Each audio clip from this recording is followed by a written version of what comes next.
E estamos de volta com a parte 2 do informativo 854 do STJ e voltamos com mais uma tese repetitiva, é o tema 1239 do STJ.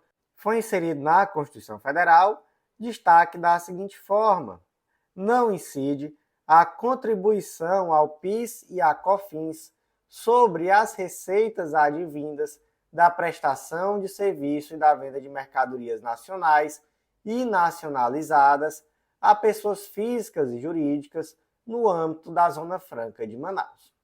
Então, bora lá, não é? Primeiro ponto aqui, tratamos sobre Zona Franca de Manaus. O que é essa tal dessa Zona Franca de Manaus? Gente, é uma área de livre comércio, de importação e exportação, que tem incentivos especiais. Está localizado na cidade de Manaus, capital do estado do Amazonas. Ela foi instituída lá em 1967, pelo Decreto-Lei 288 de 67, e ela tem por objetivo promover o desenvolvimento econômico da Amazônia Ocidental, buscando assim reduzir desigualdades regionais e preservar a floresta amazônica por meio de um modelo econômico sustentável. Essa Zona Franca de Manaus também está prevista no ato das disposições constitucionais transitórias, lá no artigo 40.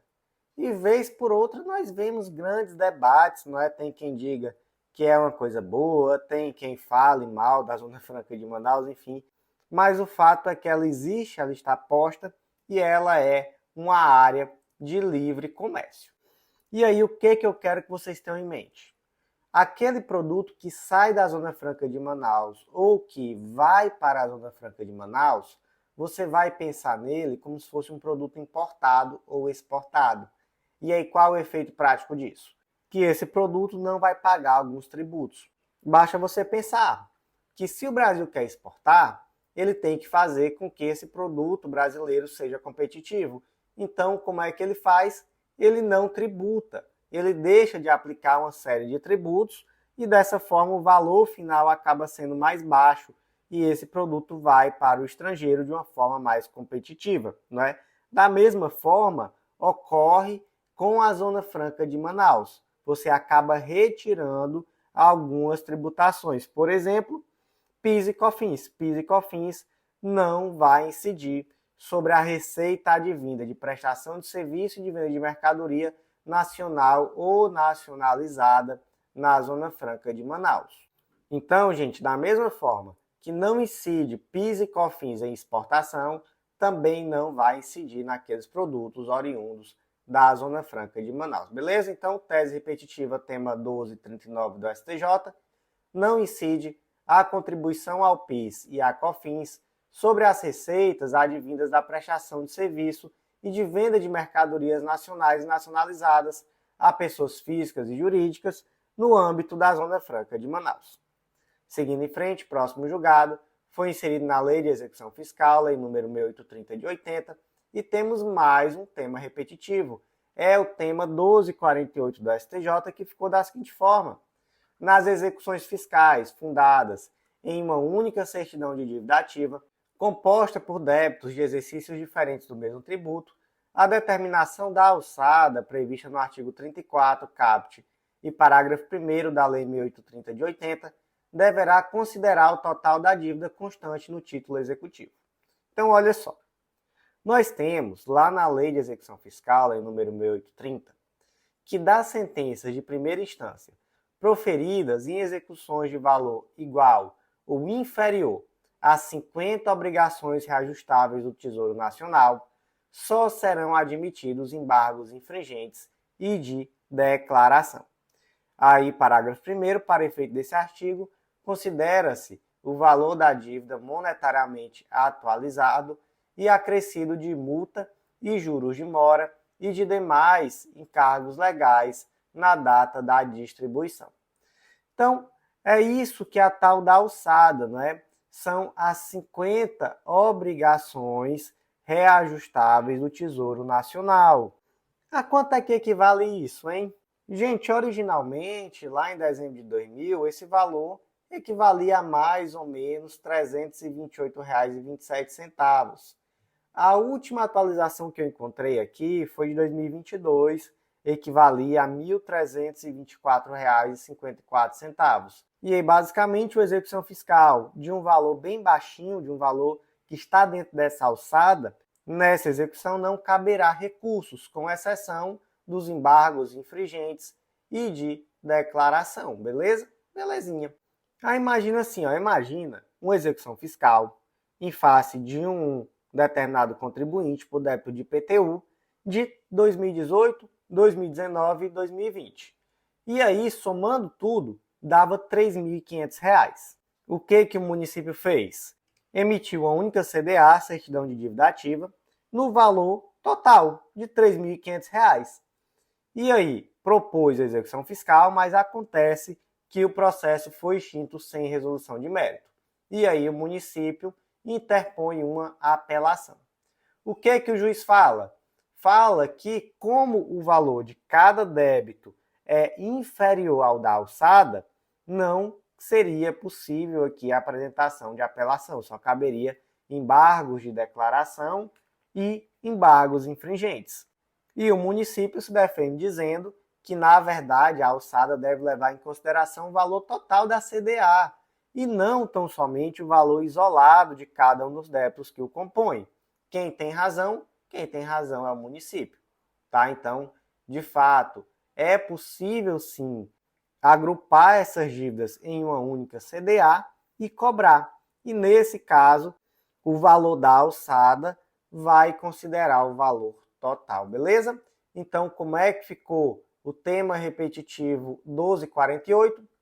Nas execuções fiscais fundadas em uma única certidão de dívida ativa, composta por débitos de exercícios diferentes do mesmo tributo, a determinação da alçada prevista no artigo 34, caput, parágrafo 1º da Lei 6830 de 80, deverá considerar o total da dívida constante do título executivo.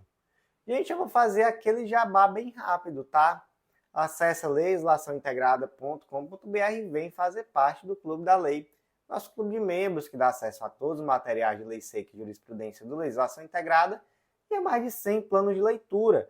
E sabe por que eu insisto tanto? Porque tem tanta gente que nos escuta que nunca nem acessou nosso site, nunca foi conhecer nossos materiais, e eu tenho certeza que eles têm um potencial de fazer a diferença nos seus estudos. Então, por isso que eu insisto e por isso que eu quero muito que você venha fazer parte do nosso Clube da Lei. E eu te convido também para conhecer a Editora Integrada, publicar com a gente, que com certeza vai ser um baita diferencial também na sua prova de títulos. Então, seguindo em frente, próximo julgado foi inserido no Código Penal e quem diria mais um tema repetitivo, tema 1336, e ele ficou da seguinte forma: o indulto previsto no Decreto 11.846 de 2023 não se aplica ao condenado por tráfico de drogas na forma do caput do parágrafo 1º do artigo 33 da Lei de Drogas. Vedação essa que abrange a pena de multa eventualmente cominada, salvo se beneficiado com o redutor especial do artigo 33, parágrafo 4º da Lei de Drogas. Então, gente, primeiro ponto, tá? Crime de tráfico de drogas. É um crime indultável? Gente, não é por mais de um motivo, né? Primeiro ponto, vamos lá na Constituição Federal. Ela vai nos dizer assim, que a lei considerará inafiançáveis e insuscetíveis de graça ou anistia a prática de tortura, tráfico ilícito de entorpecentes e drogas afins, o terrorismo e os crimes definidos como hediondos. Beleza? Está lá no artigo 5º, inciso 43 da Constituição Federal. Além disso, a Lei dos Crimes Hediondos traz o crime de tráfico de droga como um crime equiparado a hediondo e traz ainda especificamente que os crimes hediondos, a prática de tortura, o tráfico ilícito de drogas e entorpecentes afins e o terrorismo são insuscetíveis de graça, anistia, indulto e fiança. Então, temos aqui por mais de um motivo o tráfico de drogas como um crime que não é indultável, tanto por expressa previsão na Constituição Federal, como por ser também um crime equiparado a crime hediondo, e crime hediondo não é suscetível de indulto. Belezinha. Existe alguma exceção? Gente, a exceção é o tráfico privilegiado. Se se trata de um tráfico privilegiado, ou seja, com aquela causa de redução de pena, lá do parágrafo 4º do artigo 33, aí não estamos diante de um crime hediondo. Quando que o tráfico é privilegiado? Quando o agente é primário, tem bons antecedentes e não se dedica a atividades criminosas, nem integra a organização criminosa. Aí vem a pergunta: esse crime de tráfico privilegiado é hediondo? Não. É equiparado a hediondo? Também não. Ele é indutável? É. Então é possível sim conceder indulto ao crime de tráfico privilegiado.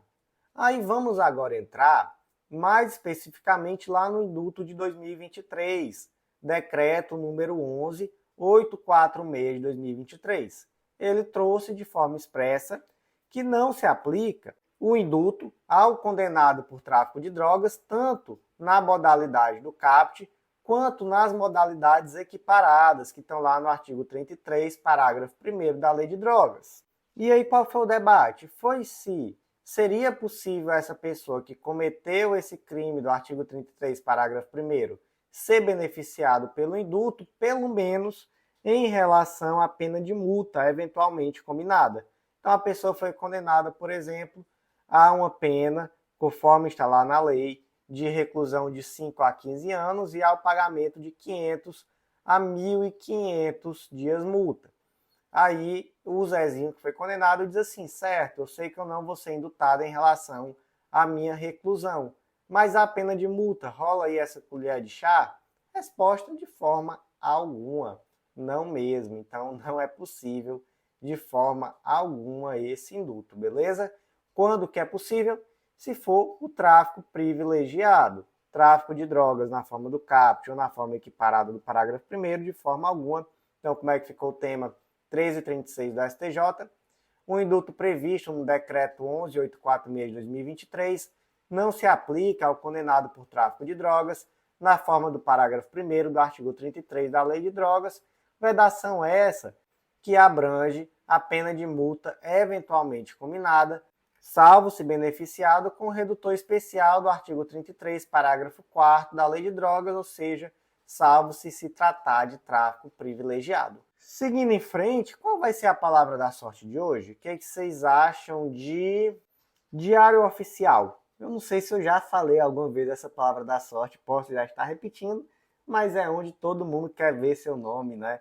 Com sua nomeação lá no diário oficial. Então, se você está me ouvindo até aqui e eu não estou conversando sozinho, digita aí nos comentários diário oficial e vamos seguir em frente. Agora acabamos os temas repetitivos e vamos para os julgados da 6ª turma do STJ, e o primeiro deles foi inserido na Lei de Introdução a Normas do Direito Brasileiro, a famosa LINDB, e o destaque ficou da seguinte forma: a prova obtida por meio de cooperação internacional em matéria penal deve ter como parâmetro de validade a lei do Estado no qual foi produzida, nos termos do artigo 13 da LINDB, podendo, contudo, não ser admitida no processo em curso no território nacional, se o meio de sua obtenção violar a ordem pública, a soberania nacional e os bons costumes.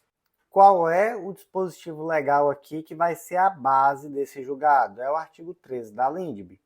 A prova dos fatos ocorridos em país estrangeiro rege-se pela lei que nele vigorar, quanto ao ônus e ao meio de produzir-se, não admitindo os tribunais brasileiros provas que a lei brasileira desconheça. Então, basicamente, quais são essas provas que a lei brasileira desconhece? São aquelas que são obtidas por meio de violação da ordem pública, da soberania nacional e dos bons costumes brasileiros. Querem um exemplo? Imagina que a lei de determinado país aceita a prova obtida mediante tortura. E aí, essa lei obtida mediante tortura vai poder ser compartilhada em um processo judicial brasileiro? Não, não é? O direito brasileiro não aceita a lei produzida mediante tortura. Agora, se for uma questão meramente procedimental, então imagina, por exemplo, que a lei estrangeira é menos restrita em relação aos casos em que cabe interceptação telefônica, a forma com que essa interceptação telefônica é feita.